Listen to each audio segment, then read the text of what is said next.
TVT au cœur de l'information.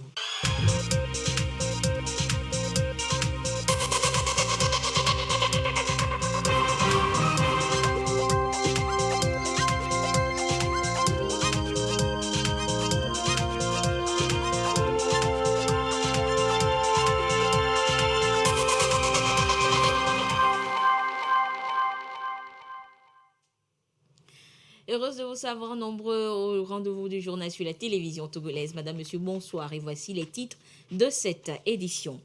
Plus d'égalité de genre et plus de justice pour les femmes. C'est l'objectif de la campagne He for She, portée par l'ONU Femmes, qui est à son terme. Que faudra-t-il donc retenir de cette campagne? Les réponses dans ce journal. Ce 10 août est célébrée la journée africaine de l'enregistrement des faits d'état civil. Une occasion pour lancer un nouvel appel pour une meilleure couverture d'enregistrement de ces actes importants dans la vie de tout citoyen. Et puis les Français l'attendaient comme le Messi. Eh bien, Lionel Messi est officiellement parisien. La star argentine du football est arrivée cet après-midi au Bourget et a signé son contrat avec le PSG. Voilà donc pour les titres. Le He for She, lui pour elle en français, est un concept mondial qui appelle tous les hommes à prendre une part active dans la lutte pour l'égalité des sexes. Au Togo, cette campagne portée par l'ONU Femmes a fait tache d'huile. L'apothéose ce matin a réuni plusieurs acteurs qui se disent tous prêts à lutter contre les inégalités dont sont victimes les femmes. Les précisions avec Dodo Wari.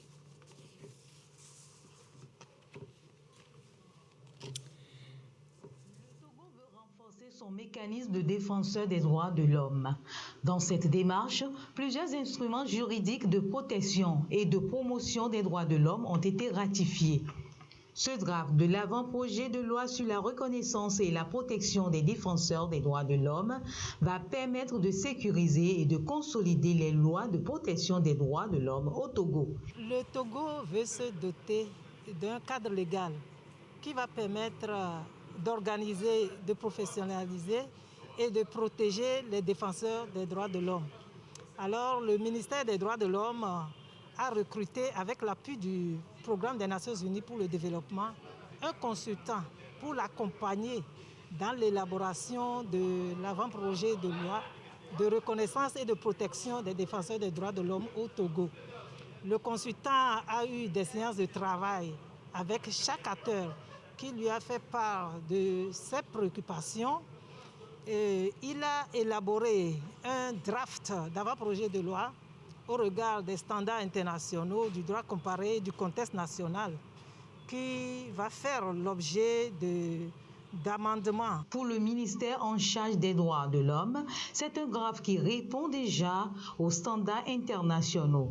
Ce draft, ont-ils souligné les partenaires, va créer un environnement sûr et favorable à la défense des droits de l'homme ainsi qu'une protection plus efficace. Nous avons adopté une démarche inclusive qui nous a permis d'aller à la rencontre des partenaires, des acteurs du terrain pour engager un certain nombre de données. Et ces données nous ont permis de faire une proposition de draft qui fait l'objet de discussions. Qui est défenseur des droits de l'homme? Comment est-ce qu'on peut l'appréhender? Comment est-ce qu'on peut le reconnaître? Ensuite, quels sont ses droits et devoirs? Et dans quelles conditions est-ce qu'il mène ses activités?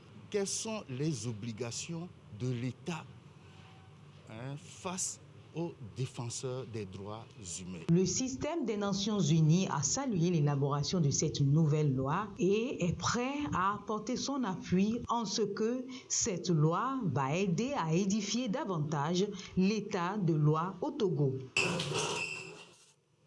Vous venez donc plutôt de suivre la rencontre sur l'étude du draft de l'avant-projet de loi élaboré donc en ce qui concerne la défense des droits, la défense ou la protection des défenseurs des droits de l'homme. Et c'est un reportage signé donc par Yasmine Kodja. Et on revient une fois encore à ce concept, je vous le disais, le He for She, lui pour elle en français, qui est un concept donc mondial qui appelle tous les hommes à prendre part à une part active initiative dans la lutte pour l'égalité des sexes au Togo. Cette campagne est portée par l'ONU Femmes et elle a fait tache d'huile. À l'apothéose ce matin, plusieurs acteurs qui étaient réunis se sont dit tous prêts à lutter tous ensemble contre les inégalités dont sont victimes les femmes de nos jours. Les précisions avec Dodo Wari. La balle est désormais dans le camp des hommes. He for she ou lui pour elle, l'ONU Femmes ne pouvait pas trouver mieux pour sortir les hommes de leur silence et les impliquer dans le combat pour l'égalité.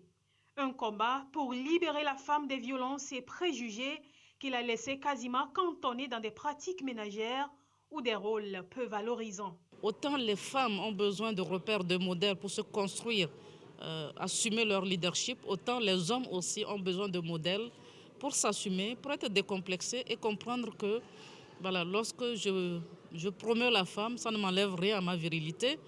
Parce qu'il y va, si vous avez une femme épanouie, c'est vous-même qui êtes épanoui. C'est un appel pressant lancé aux hommes au Togo. L'heure n'est plus aux paroles. Il faut briser le plus tôt possible les barrières sociales qui réduisent à néant les capacités des femmes. 2 semaines de campagne et déjà, le He for She a atteint plus de 135 000 personnes, dont 63% d'hommes. Bon signe d'après le PNUD.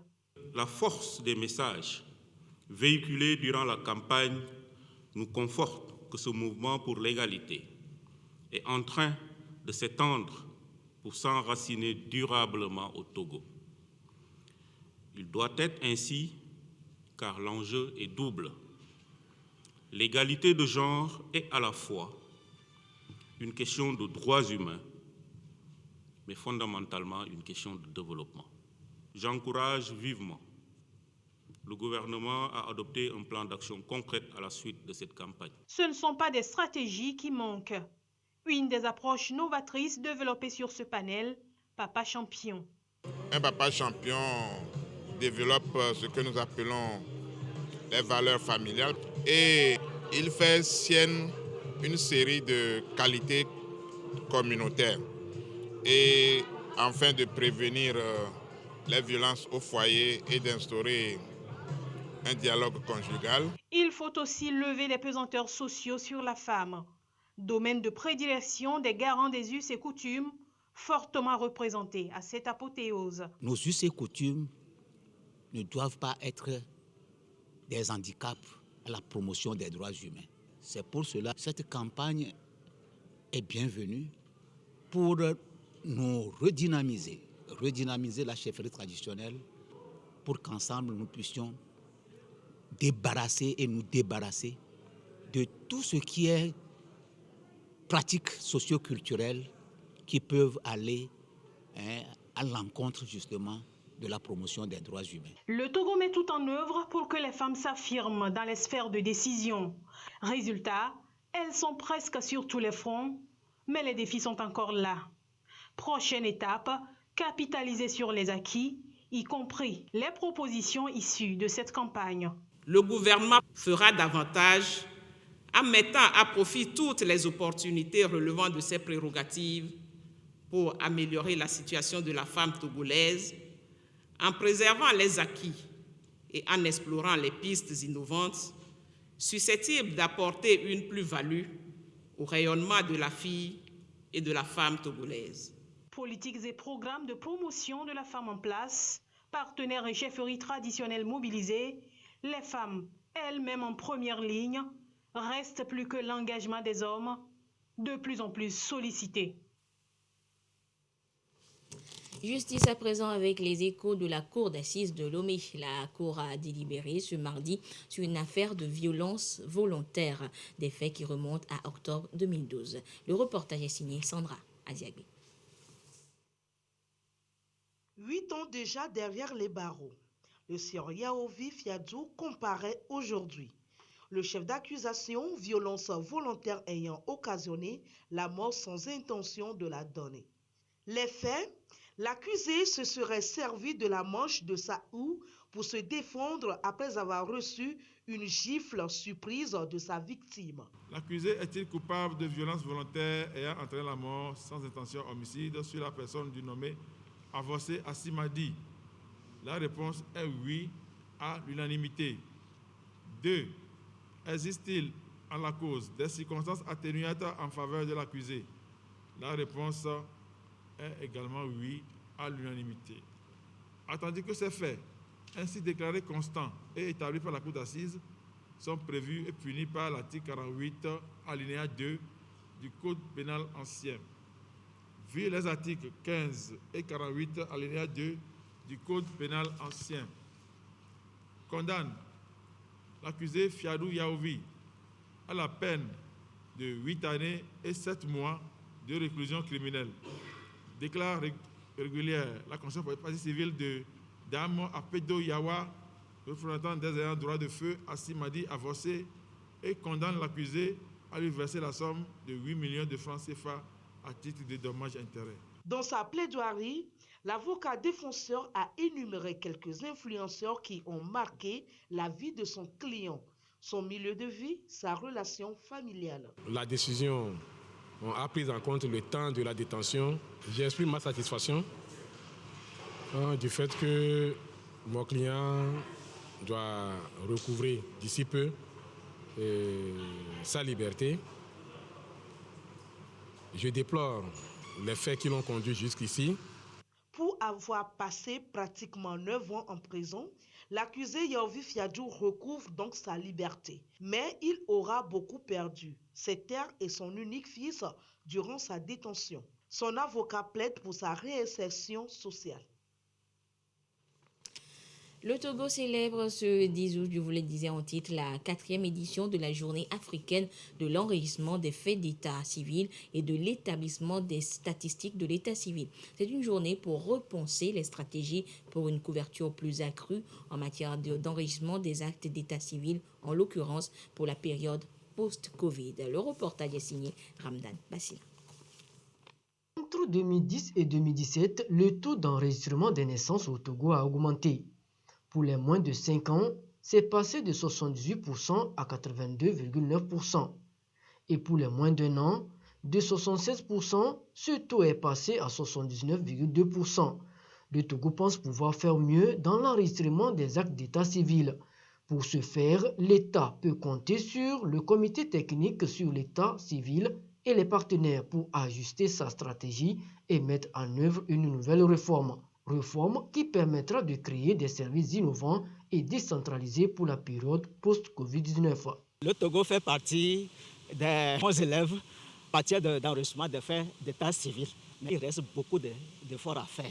Donc, ce sont ces difficultés-là que le comité technique sur l'état civil a eu à relever au cours de ses travaux. Et ce sont ces défis et ces problèmes que nous avons traduits dans des recommandations qui figurent dans le rapport qui a été soumis à l'autorité. Cette rencontre se tient à l'occasion de la 4e édition de la Journée africaine de l'enregistrement des faits d'état civil et de l'établissement des statistiques de l'état civil. Le ministère en charge de l'administration territoriale, à travers son directeur de cabinet, appelle tous les acteurs impliqués à proposer des mécanismes fiables pour mieux faire des enregistrements un outil de planification du développement. Les partenaires techniques et financiers dont l'UNICEF apprécient le leadership et les stratégies déjà mises en place par le Togo.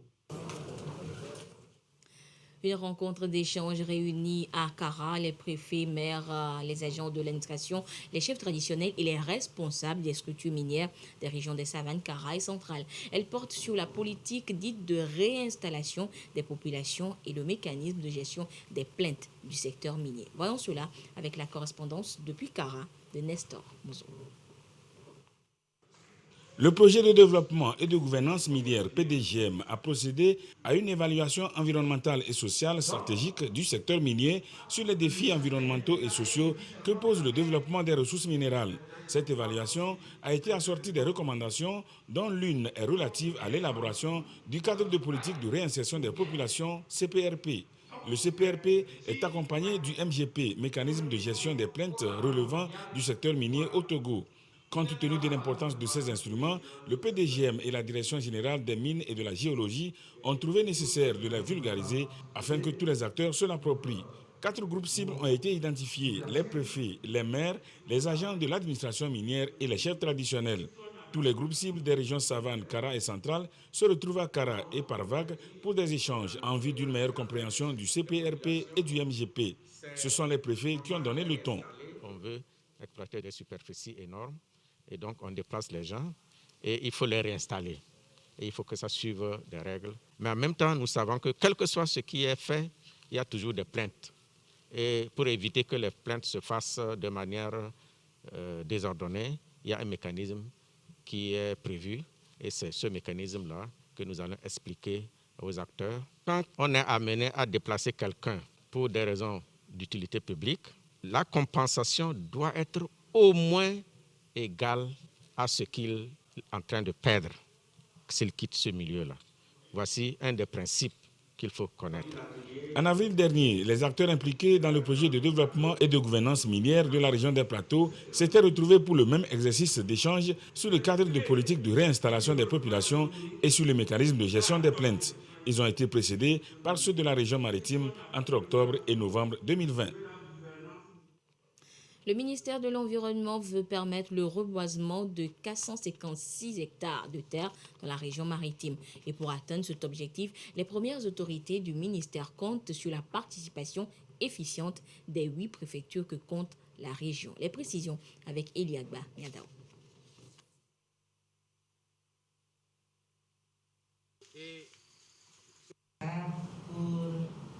Ils sont 12 porteurs de sous-projets de reboisement sélectionnés pour le compte du projet WACA. Leur mission, reboiser 456 hectares avant la fin de l'année 2021.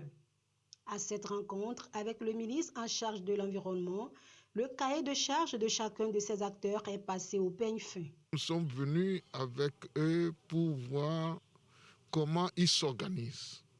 Parce qu'ils doivent, d'ici la fin de ce mois, début mois septembre, reboiser un peu plus de 500 hectares. Donc, ils nous ont décrit comment ils se sont organisés et quel est le chronogramme pour qu'à la fin, nous puissions quand même venir vérifier ces parcelles reboisées. Le reboisement, c'est une urgence parce que ça fait partie de la feuille de route gouvernementale où l'on espère dans les 5 ans, avoir au moins 25% de couverture forestière. La contribution de ces 12 porteurs de sous-projets reste importante dans la restauration du couvert végétal. Le ministre Foli Bazi Katari a insisté sur le professionnalisme et le respect du délai, un message bien reçu. L'ONG a jeudi, nous avons reboisé 40 hectares sur le fleuve Zio, dans la préfecture d'Agoy. Donc actuellement, nous avons déjà 45 000 plants disponibles et nous avons commencé le défrichage. L'autre innovation cette année, c'est que nous avons l'engrais granulé biologique Saproplan pour permettre la croissance rapide de ces plants. Dès demain, nous allons déployer une équipe des populations à la base sur le terrain pour commencer concrètement le travail. Nous avons prévu reboiser 31 hectares, à savoir 9 sur le campus et puis 22 sur le site de Covier. En fait, l'université s'est engagée dans ce projet parce que c'est un projet qui participe à la restauration de la végétation. Outre le volet reboisement, le projet WACA couvre bien d'autres domaines. La protection côtière, la lutte contre les inondations et la pollution. Au total, 463 750 plantes, toutes espèces confondues, seront mises en terre dans cette préfecture que couvre le projet. Le Togo mise sur la jeunesse pour une agriculture durable et saine. Et pour cela, 150 jeunes venus de tout le pays vont occuper donc 10 fermes agroécologiques dans la région centrale. Ils suivront une formation de 2 semaines. De quoi s'agit-il? Désiré Aloï nous en parle. Des jeunes actifs prêts à apporter leur contribution dans la lutte contre le changement climatique. Pour y arriver, il leur faut par exemple des pratiques novatrices agroéconomiques, agroforestières et de restauration de sol. La CETOP, coordination togolaise des organisations paysannes et de producteurs agricoles, lance leur mise à niveau. Une action de soutien au dispositif de formation des fermes agroécologiques avec comme objectif contribuer à l'amélioration des mesures d'atténuation et d'adaptation et de résilience face au changement climatique. La jeunesse qui aujourd'hui porte ce métier, nous voulons les professionnaliser pour que cette jeunesse-là puisse porter vraiment le secteur agricole comme vraiment un secteur pourvoyeur d'emplois. Voilà pourquoi là c'est top. En collaboration avec ses partenaires, se donne un cahier de charge très lourd pour qu'on puisse vraiment, véritablement accompagner l'agriculture à aller vers une agriculture bio, saine. La formation est lancée officiellement à Tchavad, dans la ferme école Al-Barka. 10 fermes dans la région centrale vont accueillir les 150 jeunes sélectionnés, bénéficiaires à travers tout le pays. J'ai constaté qu'il y a un grand besoin dans le domaine de l'agroécologie, disons d'une manière générale, l'agriculture durable. Il va falloir que nous, les jeunes, nous puissions être formés et pouvoir aussi développer nos talents dans les domaines de l'agriculture. Promettons à l'État aussi de pouvoir défendre la cause de la vision de 1 milliard de plantations d'arbres d'ici 2030. C'est une lutte mondiale. Plusieurs initiatives sont en cours et déroulées pour pouvoir travailler aux côtés des producteurs qui sont les plus affectés par les changements climatiques afin qu'on puisse les intégrer dans cette lutte pour avoir plus de résultats. La FAO, au travers du mécanisme forêt et paysan, appuie la CETOP dans cette vision stratégique de restauration des sols et de paysages forestiers. Le ministre du Commerce, de l'Industrie et de la Consommation locale informe les opérateurs économiques que le Togo participera à la 2e édition de la foire commerciale intra-africaine dénommée IATF 2021 qui aura lieu du 15 au 21 novembre 2021 à Durban, en Afrique du Sud. Cette manifestation, qui était initialement prévue du 8 au 14 décembre 2021 à Kigali, au Rwanda, est initiée par Afreximbank en collaboration avec l'Union africaine. Elle offre une plateforme pour les échanges d'informations commerciales et d'investissement sur les différents marchés et constitue une opportunité pour tous les pays membres de présenter leurs produits pour lesquels ils ont des avantages comparatifs. Il est le résultat majeur de la ratification de l'accord sur la zone de la libre-échange continentale africaine signé à Kigali par les chefs d'État membres de l'Union africaine. Le but final étant de développer et d'intensifier le commerce entre les pays du continent. Et en vue d'optimiser donc la participation togolaise, un certain nombre de produits made in Togo seront évalués et sélectionnés suivant les critères bien définis avant d'être exposés lors de cette foire.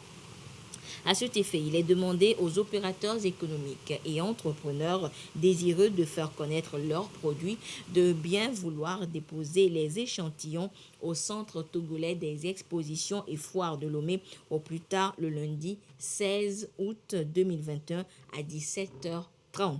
Pour toute information relative à la participation à cette manifestation, priez à contacter le Centre togolais des expositions et foires de Lomé, SCTF, ou la Chambre de commerce et d'industrie du Togo, CCI Togo. Les adresses sont à découvrir et à consulter dans le quotidien national Togo Presse. Santé à présent avec la vaccination contre la Covid-19 qui se poursuit toujours, cette fois avec la 2e dose de Pfizer qui est administrée. Quelle est l'ambiance dans les vaccinodromes? Une de nos équipes de reportage était sur le terrain. Le reportage donc est signé Solange Amandé et Eliagba Nyadao. Des jours passent et les populations adhèrent davantage à la stratégie vaccinale du gouvernement. Constat ici au CMS Loukafou, Sieur Damitot, la quarantaine est un agent technique de la mairie Golfe 2. Il vient prendre sa 2e dose de Pfizer. Qu'on le veuille ou non, le coronavirus existe et il y en a eu des victimes. Il continue toujours pas à avoir des victimes qui n'écoutent pas ce que les réseaux sociaux racontent, mais qui viennent toucher de la réalité le vaccin. Comme Damitot, ils sont nombreux à se conformer à cet exercice de vaccination. Les responsables de santé n'en demandent pas plus. Déjà le 30, le rendez-vous pour la 2e dose a commencé, mais aujourd'hui, nos supérieurs nous ont instruit d'arrêter la 1re dose et continuer avec la 2e dose. Conseillons la population de venir se faire vacciner. Sinon, c'est très important. La vaccination, ça nous protège contre les formes graves de la pandémie. Pour l'heure, les candidats à la première dose du vaccin Pfizer ne sont pas concernés. Ils retournent et doivent attendre leur appel selon le programme de vaccination établi par le gouvernement. L'espoir de venir à bout de cette pandémie tient au respect scrupuleux des gestes barrières édités par le gouvernement.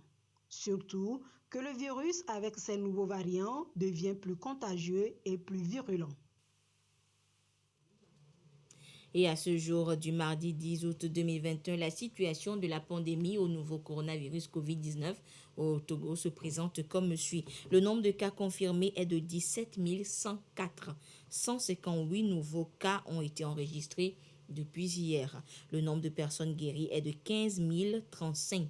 137 nouveaux guéris depuis hier. Le nombre de cas actifs est de 1908 et le nombre de décès s'élève à 161. Un communiqué signé par le ministre en charge de la Santé, professeur Moustapha Mijiawa. Et la vaccination est plus que préconisée au moment où la planète entière subit cette nouvelle vague de contamination plus virulente. Et au Maroc, on veut aller très vite dans la vaccination et on a même mis en place ce que l'on appelle la e-vaccination, la vaccination numérisée. Et on le dira jamais assez, le respect des mesures barrières est plus que vital face à cette pandémie qui ne faiblit toujours pas. Et l'une de ces mesures donc est le lavage des mains. Mais en RDC, en République démocratique du Congo, la pénurie d'eau rend cette mesure difficile à être respectée par les populations. Tous les jours, c'est le même labeur pour les habitants de Bukavu. Bidon sur le dos ou sur la tête, il faut se lever de bonne heure pour espérer repartir avec un peu d'eau. Ce matin, Jules a parcouru plus de 3 km. Après 5 heures de bataille, le résultat est loin d'être satisfaisant.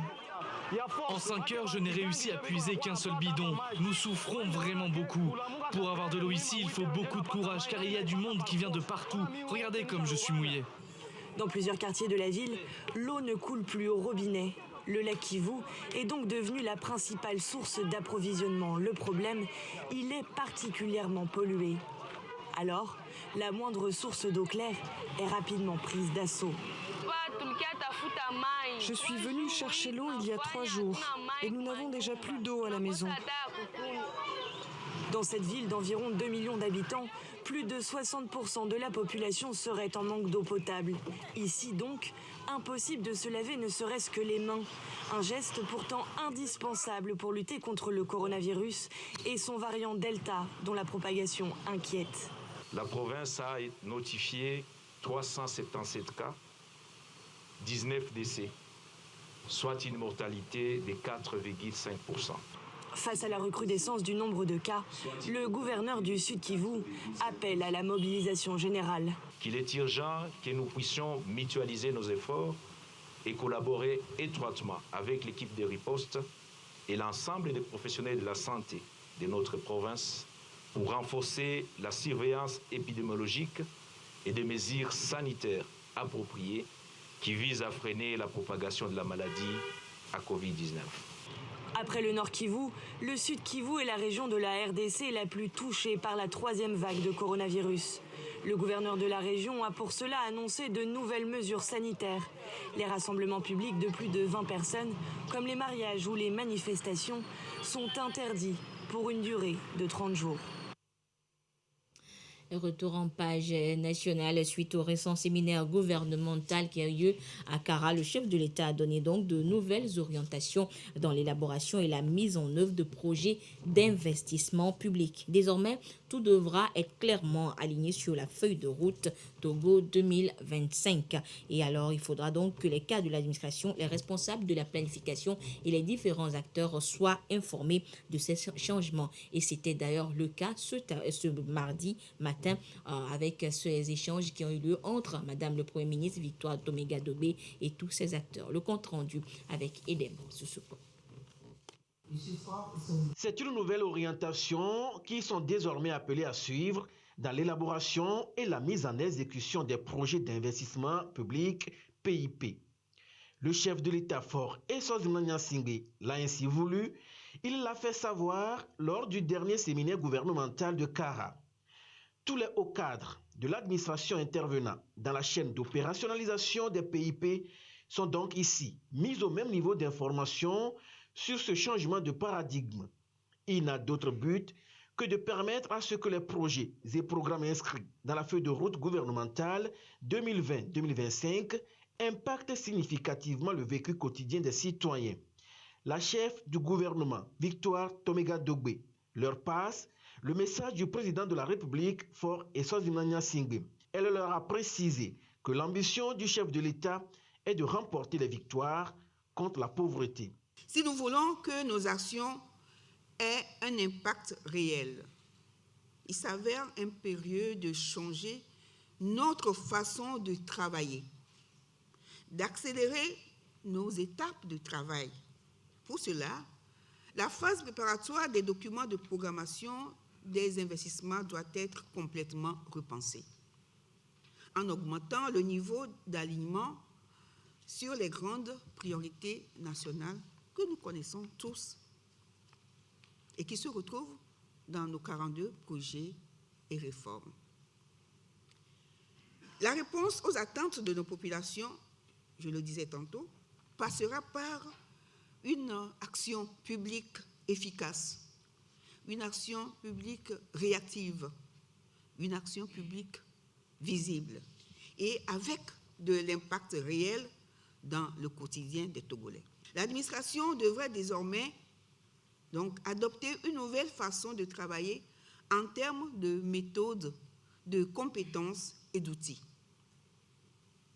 Il est important que toutes nos activités soient alignées sur la feuille de route et chaque acteur de la chaîne, du ministre à l'agent de base, en passant par les agents de planification ou d'exécution, doit œuvrer à la réalisation des projets dans un souci de devoir citoyen et de responsabilité. Le ministère du Plan, en lien avec la présidence de la République, a partagé avec les hauts cadres les méthodes et principes à suivre en matière de priorisation des dépenses. Dorénavant, pour qu'un projet puisse être pris en compte dans le programme d'investissement public, il faudrait que ce projet soit aligné systématiquement sur les objectifs de la feuille de route gouvernementale. Et aussi réorienter un certain nombre de projets vers des mécanismes alternatifs de financement. Le programme d'investissement public de la tranche 2022 sera considéré pour nous comme le programme de départ. Pour le ministre de l'Économie et des Finances, tout le travail doit se faire dans le respect des plafonds budgétaires. Il importe, d'une part, d'envisager la restructuration de l'enveloppe budgétaire des investissements publics afin d'optimiser l'impact des projets tout en respectant le cadrage budgétaire et d'autre part, d'aligner le PIP avec les ambitions de la feuille de route et les contraintes budgétaires. Il sera fait un suivi régulier et rigoureux de la mise en œuvre des 10 projets. On parle d'un suivi trimestriel des PIP. Et puis football pour finir, à présent attendu à Paris depuis dimanche, l'avion de Lionel Messi est arrivé en fin de cet après-midi à l'aéroport du Bourget. La star du ballon rond, accueilli par des fans qui l'attendaient, a passé avec succès la visite médicale et il a ensuite signé le contrat qui le lie désormais au PSG. Après des heures d'attente, Lionel Messi apparaît enfin. Le plus grand joueur de foot de la planète est à Paris. Et ses supporters exultent. Pour ses fans, celui que l'on surnomme le dieu argentin incarne l'avenir du club. C'est un très très gros événement. Je pense que ça aurait été, même dans un autre club, ça aurait été quelque chose de gros. Mais là, c'est à Paris, donc c'est encore plus symbolique en fait pour moi. À mes yeux en tout cas, c'est vraiment quelque chose d'exceptionnel. Il a tout remporté, il n'a plus rien à prouver, il a tout fait. Donc c'est peut-être la clé pour le Paris Saint-Germain d'enfin décrocher la Ligue des Champions et de côtoyer vraiment les plus grands d'Europe. Après avoir quitté le Barça, son club historique, la star de 34 ans serait en passe de signer au PSG pour 40 millions d'euros nets par an, ce qui en ferait le footballeur le mieux payé de l'histoire de France. Pour autant, L'attaquant aux 6 ballons d'or reste discret et préfère se faire remarquer pour ses performances hors du commun. Après 3 jours de suspense, tout s'est accéléré ce mardi. Accompagné de sa femme, Antonella, et de leurs 3 garçons, Lionel Messi a quitté Barcelone en début de journée. Cette ville qu'il avait choisie il y a plus de 20 ans, quand il cherchait encore un club prêt à financer les soins de ses problèmes de croissance. Aujourd'hui, la fusée Messi pourrait bien faire décoller Paris, direction les étoiles. Une nouvelle aventure qui s'ouvre donc pour la star de 34 ans, sextuple ballon d'or. Ainsi se referme cette édition. Merci de votre fidélité à la télévision togolaise et merci à tous ceux qui nous ont suivis, notamment du côté de Bafilo et Calo dans la région centrale. Au revoir.